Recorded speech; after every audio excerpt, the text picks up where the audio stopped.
Did you know there's only one grapheme in the English writing system that gets replaced? It's true.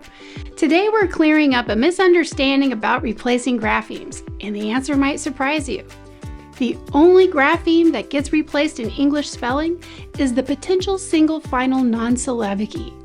I know what you're thinking. What?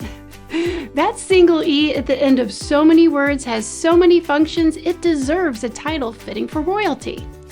One of my clients calls it the hardest working grapheme, and he's right.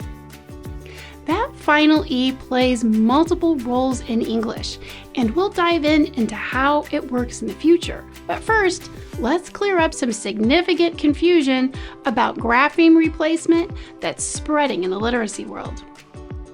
Recently, there's been a lot of buzz in literacy circles about words like action. Some programs are incorrectly breaking down the word as ACT plus TION as if T gets replaced. But here's the truth. T is never replaced. The correct analysis is ACT plus ION is rewritten as ACT-ION. The T can be part of the base as it is in ACT, or part of a suffix like ATE. So we have words like fiction from FICT plus ION and motivation from MOTE plus IVE plus ATE plus ION. No T's being replaced here.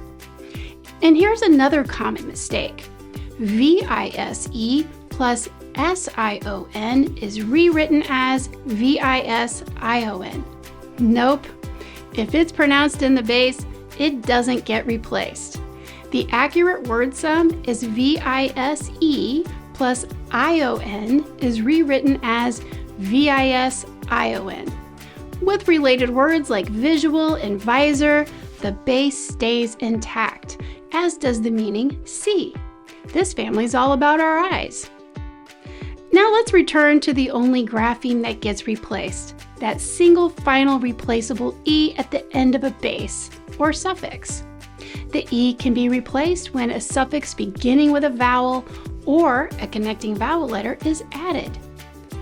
We see this in examples like facing. From FACE plus ING is rewritten as FAC-ING. Housing from HOUSE plus ING is rewritten as HOUSING. Baking from BAKE plus ING is rewritten as BAKING. And crucial from CRUCE plus I plus AL is rewritten as CRUCIAL.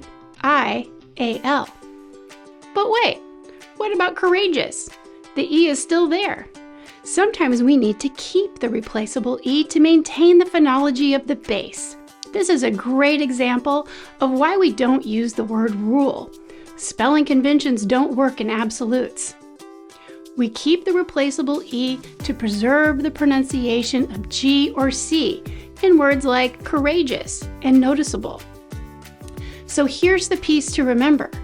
If the grapheme is pronounced in the base, it doesn't get replaced. Programs that suggest otherwise are misleading students and making it harder for them to learn. Struggling learners don't need more frustration by learning tips and tricks that aren't based on facts. For the sake of struggling readers and spellers, we must stop making up rules to try to make the English writing system into something it isn't, and stick to what the orthography shows us. Remember, the single final non-syllabic E is the only replaceable grapheme. Everything else stays in place.